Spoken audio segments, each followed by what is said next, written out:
All right. Hi, everyone. I welcome you all to the podcast Level Up broadcast by me, Malti SS. This is essentially a podcast for creators, product builders, and entrepreneurs where they get to hone their craft of building products in an ever evolving digital landscape.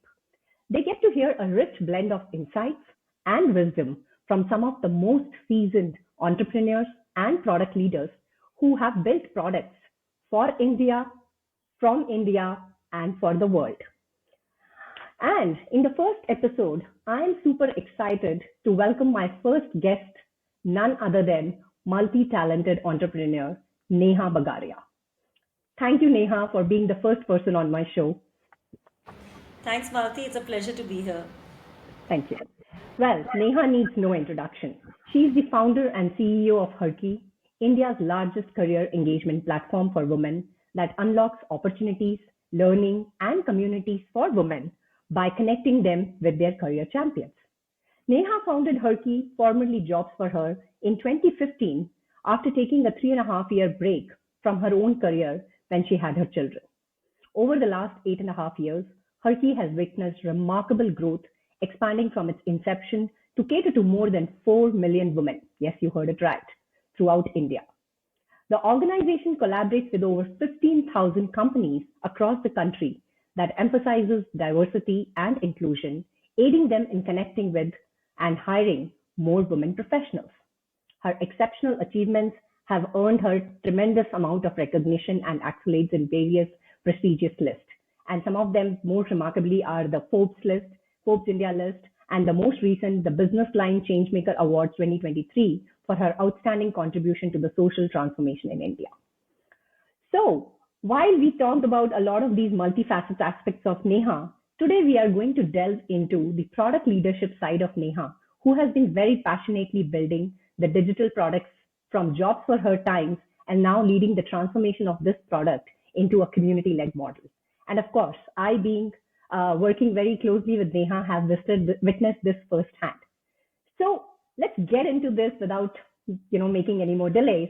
And we are going to be focusing today on how did Neha started her journey from an opportunity discovery. How did she build along that, building a platform product with B2C on one side and the B2B on the other side. And most important, the current journey where we are scaling up, transitioning from a seasonal product to a community led product. All right. Thank you. Over to you, Neha, for a quick introduction. Thanks, Malti. Yes, I think the product journey that we have gone through at JobsForHer and now Herkey has been pretty interesting, and I'm glad that we are going to have an in-depth discussion just about that because, frankly, at the heart of whatever we do, it has to be the product because without the product, we would not have been able to scale to become India's largest career engagement platform for women. And the reason why Sure. it had to be product is because the enormity of the problem that we face, right? Like in India today, you have only 20% of female labor force participation rates versus America, which has 55%, or China, which has 60%. And in urban India, it's only 15%. So if we really want to shift that needle and make that at least 50% of women in India participating in the labor force, it has to be with a product first mindset. Absolutely, absolutely. And this is such a huge mission that we are onboarded to, and I'm so glad to be part of this journey. So Neha, just probably want to go back a little back in time when you kind of conceptualized jobs for her, right? So how did you found this problem statement? How did you identify this gap? And how did you formulating your whole opportunity hypothesis? Could you just walk us through that? Sure. So when I decided to, found a company to get women to get back to work, Mm-hmm. my initial thoughts were not even around tech and product. Yeah, I was coming from a Mm-hmm. completely non-tech background. I had studied finance, and then I had worked in education and pharmaceuticals, and then I was a full-time mom for 3.5 years. Right.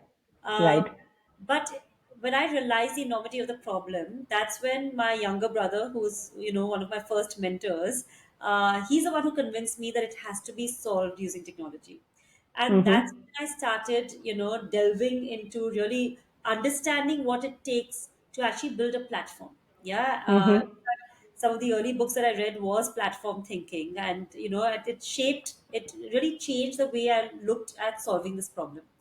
Now, at Mm-hmm. that stage, when we were starting off Jobs for Her, it was very clear that the biggest challenge at that point was that women felt that companies would not take them back. Mm-hmm. And even when we spoke to companies, we found companies on a spectrum, right? You had companies who were more than happy to take them back, but you also had companies who felt comfortable enough to tell us that we don't want to hire mothers, we don't want to hire women returnees, we don't want to hire women. And that's why we first had to tackle the jobs problem, okay, to ensure that there were enough Mm-hmm. opportunities on the platform. And Right. so, and something like that was not an unproven technology or difficult technology to put in place, right? So we Right. kept it very simple. In fact, another early book that I had read that helped hugely was The Lean Startup. And I Mm-hmm. resonated with it. I said, okay, what we need right now is just our MVP. It's just our Mm-hmm. MVP to test our hypothesis that there are companies out there who will want these women, and there are women out there who will want to join these companies. And Mm. so I think in, like, we decided to do this in January of 2015, and March 8th, that International Women's Day, we were already Mm-hmm. live with our first Mm-hmm. version of the product, where you had a list of all the job openings from the companies, and you had the Okay. ability for women to be able to apply to them. And that's all. Okay. In fact, at that point, we even used to state that this is only for women returnees in Bangalore, so that we could really narrow it down and make sure that it was working. Once we launched it on March 8th with like 20 Mm-hmm. companies, that number of Mm-hmm. course kept growing month on month. Okay. And by May itself, we had our first woman returnee getting back to work at Kotak Mahindra Bank. Her name was Uma Maheshwari. She got back after a 5-year break as an AVP. She's still, by the way, 9 years later, she's still with Kotak Mahindra Bank, and today she's a vice president in the company. Wow. Wow. And that's like such a clear validation of your hypothesis, right? So yeah, that's amazing. So when you kind of so I really want to kind of highlight this part that you said, right? You were somebody who came from a finance background, a completely non-tech person, and kind of at the helm of building technology product, right? So what were your initial set of challenges that you had, especially when you were kind of had your MVP ready? How did it go about in terms of let's say getting the first set of B2B customers or getting the first set of your B2C users for them to use it? How was that experience? So it was a very interesting experience, and I think it really helped that we stayed bootstrapped for so long. Mm-hmm. And Mm-hmm. we didn't spend any marketing dollars. We Mm-hmm. kept everything completely organic in the first year, till Mm-hmm. we weren't sure about our PMF. Yeah. Mm-hmm. And so because of that, we were forced to do a lot of hacks, product hacks, growth hacks, and figure out how do we get our initial set of customers on both ends coming on. Mm-hmm. um, Mm-hmm. I think from a B2C point of view, we have always used social media very effectively, and being a Okay. marketing Okay. major, that really helped. That, it's a very simple, basic principle of marketing, that go where your customer is. Um, and I knew, and given the fact that, me and my starting team were all women returnees, we understood that woman very, very closely, and we knew where she Right. was, and we knew she was on Facebook. Okay.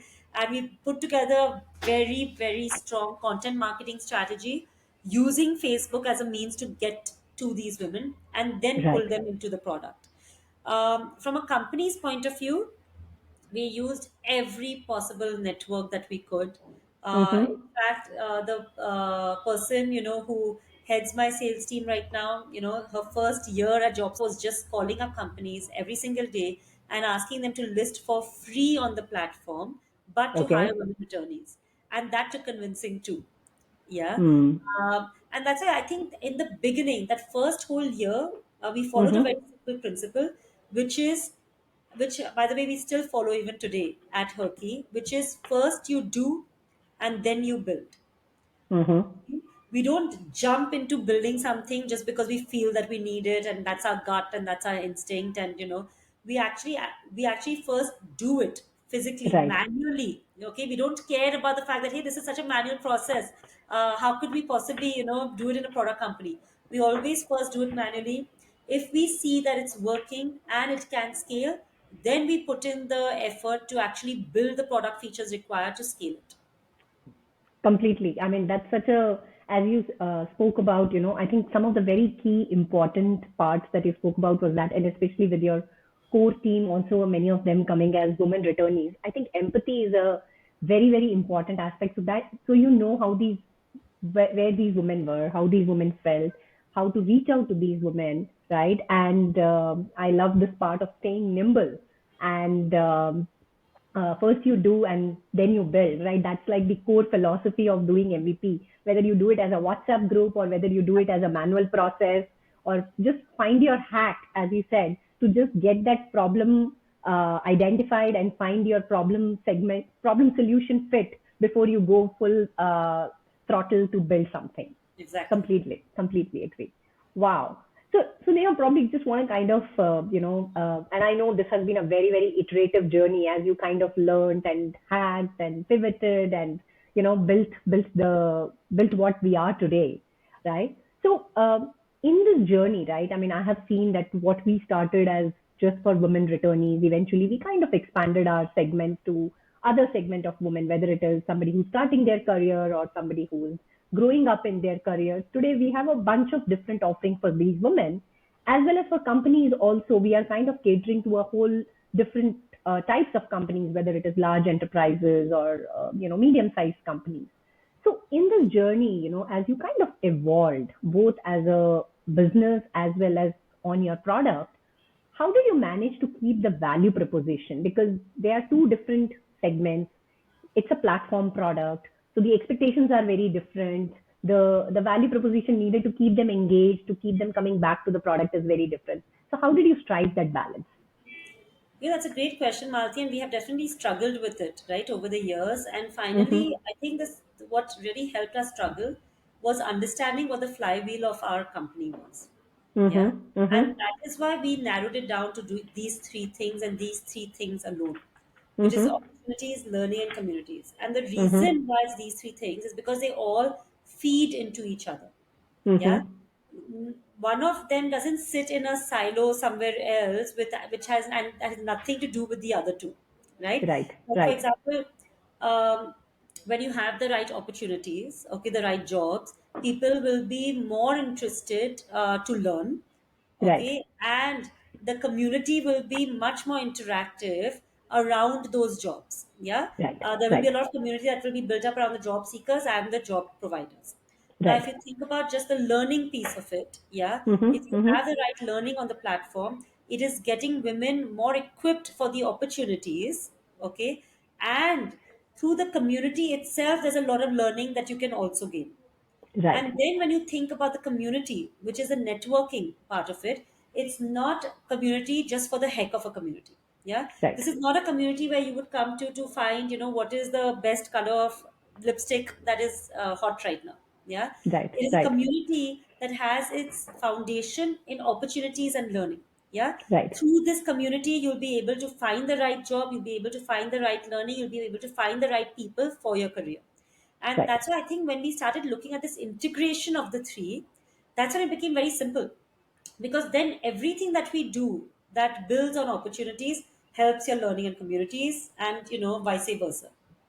Got it. Got it. And that kind of, and as you continue to onboard, I mean, that kind of, the whole flywheel and all of these jigsaw puzzle pieces kind of coming together makes a lot of sense. And I think in the years, they have remained as the core value propositions, and everything that we have been building, whether it is offerings or new capabilities within the product or as part of our offerings to our customers, has revolved around that, right? So kind of completely agree on that. So probably I want to kind of segue a little bit more in what where we are transforming today, Neha. And I know this is a very, very exciting phase where we kind of rebranded ourselves from Jobs for Her to Herkey, and there is a lot happening, right? So I probably want to, maybe for you it's a little bit of going back in the memory lane, maybe a year or two back. So what led you to decide, because when you typically go to even a job or even for that matter, a learning part of things, right? It's a very seasonal thing. People come to the platform when they really need it. Whereas we are now, as you said, the community piece is what we want. We are looking to kind of make it much more core to the Herkey values and the offerings. So what led you to kind of completely focus on that and focus on that premise of community-led model? What was your inspiration for that? I think the biggest inspiration thinking behind it, Malti, was that, if we really want to impact women's careers, uh, Uh-huh. um, it can't be just about getting the job. Yeah, it also Mm-hmm. has to Mm-hmm. be about how do you stay in that job and how do you Mm-hmm. grow in that job. Mm-hmm. And Mm-hmm. frankly, for so many women returnees out there, for so many women out Mm-hmm. there, it's not even to do with the job. The Right. career that is not even around just a job. Yeah, it could Right. also be just around building your career as an entrepreneur, as a freelancer, as a contract worker, right? And that's why, so our vision and our north star has always been the same since I started jobs, which is that number that I spoke to you about right in the beginning, which was 20% female participation rate in India. How do we move that to 50%? Right. Okay, the why has always been clear. It's the how and the what that has kept growing and expanding and evolving over time. And we had reached a stage of jobs for her where the jobs part of it we have scaled up quite a lot over there. We've got very good traction. Like you spoke about, we already had 4 million women coming on the platform. We had 15,000 plus companies offering a myriad of job opportunities. We had learning partners preparing these women for those job opportunities, the entire gamut. Now, if we wanted to figure out that not just the recruitment, but the retention and the advancement of women is also working, it couldn't Mm-hmm. have been by a name called Jobs for Her, and it couldn't have been by a platform that was so jobs first. Right. And that's why we took that very, very tough decision that and changed the name of an 8-year-old brand, made it Herkey, okay? And it is amazing how well received it has been and Right. how immediately people get it that, yeah, that makes sense that you crack the recruitment piece. And now we need to crack the retention and the advancement piece because finally that's what we want for our women in India. Yeah, that they not Right. just get into their careers, but they also grow in their careers and they rise in their careers. Right. Perfect. That makes a lot of sense.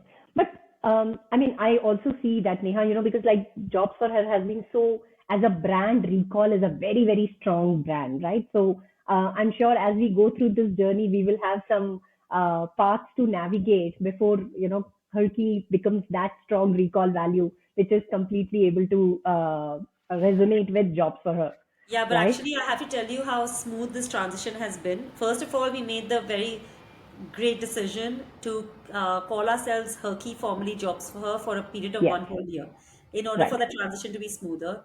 But and we also the other big decision was to time the brand name change with funding announcement because that's something that always reaches people's ears. Yes. In fact, I have to let you know that in April is when we transitioned from JobsForHer to Herkey. By the time we hit June, we were getting as many hits on Google keyword search for Herkey as we were getting for JobsForHer. And I think that Oh, itself, wow. showed So how well the name was received by our audience. right. Because when we are talking about products, right? I mean, with marketing, I mean, it just goes so much as technology is the heart of a product. Marketing is like that, I would say, the facade, without which a product can never succeed, right? So going in that path, Neha, how do you see this whole transition, right? Because over the period of years, we have had so many women who have come to us for a variety of reasons. Sometimes it has been jobs, sometimes it has been learning requirements, and connecting with mentors. So that is another strong value proposition that a lot of people resonate with our brand. So when we are moving into this new platform, how have you been leading this along with the product team from the front? Of course, I have lot of excitement of working with you, but I would want you to talk about that. How has been this journey of this transition, and we are still on our way. So would you like to talk a little bit how you have led this journey and what has been your experience? Sure. No, so as the company has scaled so dramatically, we Yeah. definitely realize that now we have women with very diverse needs coming onto the platform. Right. They're at very diverse career stages. They're looking for different things. And we want to be that career companion for them, right? No Right. matter what Right. stage of the journey they're in. And the answer to this problem really just lies in technology. Um, Mm-hmm. and I think the kind of work that we've been putting in when it comes to personalization, customization, using a lot of AI ML is an extremely important direction for the company. Because Right. that's the only way that we'll be able to make sure that any woman comes to the platform at any career stage with any career needs, she will find it Mm-hmm. in the platform. Yeah, Right. there is, of course, the business aspect of it, which is making sure that there are enough of the stakeholders on the platform, right? Like, for Right. the whole idea of the platform is how do we connect women with all of women's careers champions, and we've narrowed it down to employers, experts, and each other. Right. So yes, the business side of it, the marketing side of it, the sales, my sales team, all of them have to work in making sure there are enough employers, experts, and each other on the platform. But finally, it's technology that will have to be able to serve that highly curated journey and the highly customized dish for that woman. Right. And I think that's why the interplay of marketing as well as technology is what is important to make this product succeed. Right. No, no, absolutely. I mean, that is definitely is going to be some of the core, ingredients. And actually, Neha, we all are in this era. I think I just wanted to add, you kind of just picked it up at the right time on the personalization and the deep learning technology part of it. So I mean, we all are in an era where, community is kind of crux for the success of many, many products, right? And of course, this is kind of peppered up with advancing technology like deep learning, where it is more about personalization, giving the right content. So how is Herkey embracing on that? And in fact, what I would love to use that you are somebody who comes from a very non-tech background, right? And over the years, you have just, I think, deepened your passion for technology. So how do you, as an entrepreneur, make sure that you are on top of it and your product is kind of adhering to or embracing, whether it is just the user behavior, changing user behavior, or whether it is the technology, but it is your product is kind of embracing it all. How do you ensure that? Well, but that is the job of the CEO, right, Malti? I mean, there is no running away from change. Okay, so you might as well embrace it. And frankly, I mean, there is just so much there to be, to be absorbed and learned, and then utilize that for the good of the audience. So I think, again, Right. if you always constantly keep that vision in mind, you will constantly keep learning the how and the what as the journey evolves. Right. And over the 9 years, of course, so much change has happened in technology itself. Every Right. time there's change happening in technology, you're always questioning how can we leverage on this for our good. Right. Yeah, Right. so Right. keeping that central vision in mind is very important. Of course, techie or non-techie, you do what is required for your company and for your audience and for your Hmm. users. You're built Hmm. to serve. Yeah, Hmm. Hmm. I think that is why as we scaled, there was so many things that we had to learn as a company in order to be able. So first and foremost, always making sure that we are in touch with our users' needs. Yeah. Right. So there's a lot of, so while we focus on these large numbers on the platform, there's still a lot of deep engagement that we constantly do with our users, which are also very offline in nature. Right. Yeah. Right. And that always gives us a sense and a pulse of what that user needs. And this is both from a women point of view, it's from our company's point of view, it's from a learning partner's point of view, it's across the Right. gamut. Right. Then also having some very very smart people around you, okay, in the Hmm. form of team members, consultants, advisors, mentors, has been game changing for us. For Okay. example, having someone like you coming in at such an important crux point of the product and the company, which was when I told you that, Malti, big changes coming. Okay, we need to change from JobsForHer to Herkey. We need to build this. This is how we are going to work with the community to really get what women need for their careers. And and then what, I asked you to figure out the how, right? Yeah. So getting the right people on board is very very important, and that's definitely the, I think the job of the CEO is really just that. Yeah, making sure that the right, you get the right people aligned to the company, who can help you figure out the how. And Right. of course, the third thing is continuous learning. Right. Continuous learning, continuous reading, continuously staying updated. And frankly, I actually think AI has actually made things so much easier versus complicated. Yeah. Mm, When it mm. comes to technology, the same technology that we feel so daunted by and overwhelmed by because it's changing so much, that same technology has made it so much easier for us to keep learning. Right. Yeah, because it's all at your fingertips now. So Absolutely. yeah, there is no escaping it. We have to just, we have to ride the wave instead of being, uh, captured by it. Right, right. I mean, there have been times, and I'm so glad, being part of this journey, and it has been very, very exhilarating and adventurous. And I'm so excited about what's coming in very shortly in the future. But Neha, I think one thing which I am always very amused is that how do you manage to stay on top of things, right? I mean, you have a company to run with about 100 plus people. Now, very soon, we are kind of going to be more in numbers, right? But what I would love to understand is that, and I have seen you kind of getting into the tiniest details to the time when you kind of completely abstract yourself, and you're able to talk strategy. And this is a very, very important skill. For example, anybody who is building products, right? So that you're able to thrive in uncertainty, but at the same time, you have to dig into the details because that's where the devil lies, right? What would be your teachable point of view for a product manager or a product builder in order to navigate through this two different spectrums? Yeah, I think all of us definitely have to toggle between the two, Right, because both are important and you can't forget one for the other. Uh, right. So I think a lot of discipline is required to be Mm-hmm, able to toggle between the two, because mm-hmm. any one of them could capture you completely and you can get completely lost in that. And then Right. if and then if you don't switch hats and move into the other side, Mm, then the first side will suffer. So for right, example, if it's just about planning and strategy, but you can put it's like the best laid plans, right? You can put all the great plans in place, but finally if you're not checking if the execution is happening, then what's the point? Yeah, right, because at the end of the day, that plan just stayed on an Excel sheet or in lovely Figma drawings. Okay, but if it's not actually getting to that end consumer, there was no point of that. On the right, other hand, though, you can get completely sucked into operations and into the day to day. And then if you're not stepping back and thinking from a larger lens, then you're not going to be able to grow, and your future is going to suffer. Your right, present you'll be able to manage, but your future is going to suffer. So I right. think what has really helped me is to make sure I'm doing both in a very, very structured manner. Yeah. Mm, The kind of processes we've put in place for a lot of reviews, for a lot of planning, a lot of strategy meets on one end.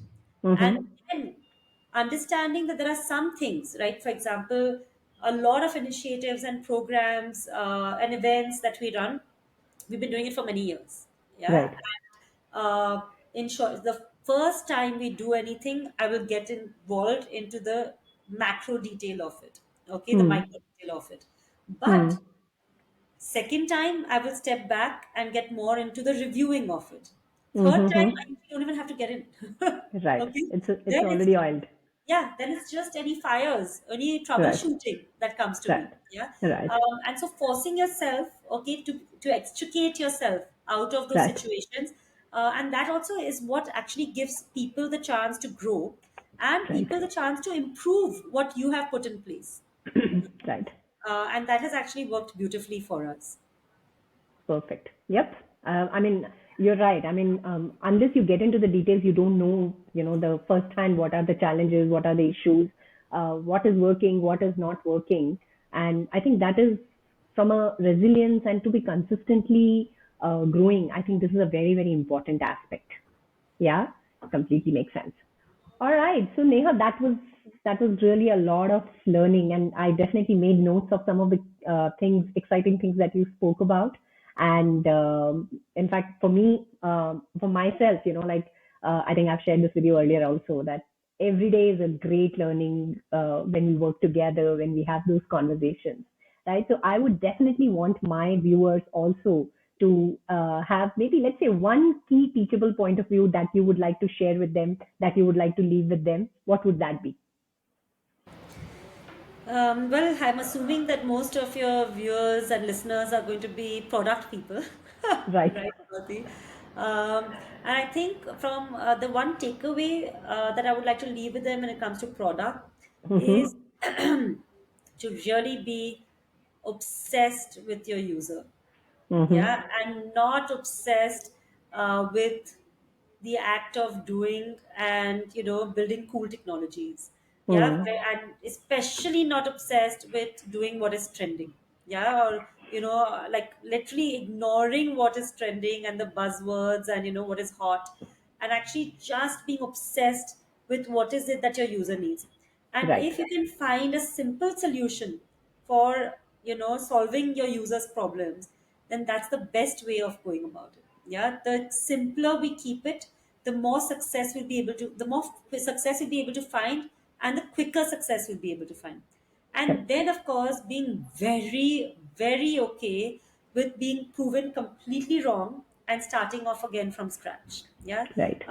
because if there's anybody in product who starts thinking that they know it all, okay, or they have cracked it and this is the only way to do it, that's the beginning of the end of the Yes. product. Yeah. Fantastic points. Thank you, Neha. It is okay to fail, and but make sure that you learn from that and stand up again and go back to your hypothesis and be obsessed with your users. I think those are some fantastic teachable point of view. And I really want to thank you for taking this time out and sharing some fantastic cues. How your experience of building the product has been, and I wish you all the very, very luck, rather to both of us, as we are going through this whole transformation journey. And it has been fantastic, talking. And I'm so glad that we are able to do some uh, share out some pieces of nuggets from our own experiences, which I'm sure would be of value to them. Yeah, So thank thank you you, for. Malti. Anytime for you, of course. And yeah, I mean, we have learned so much. I personally have learned so much about building products from you. I'm really hoping that your listeners benefit from it also. So thank Thank you you so so much much. for doing this. Yes, thank you so much, Neha. And yeah, I'm sure that they're going to love it. And there are a bunch of different things that they have as a key takeaways from our conversation today. Great. Thank you. All right, thank you. This was really nice.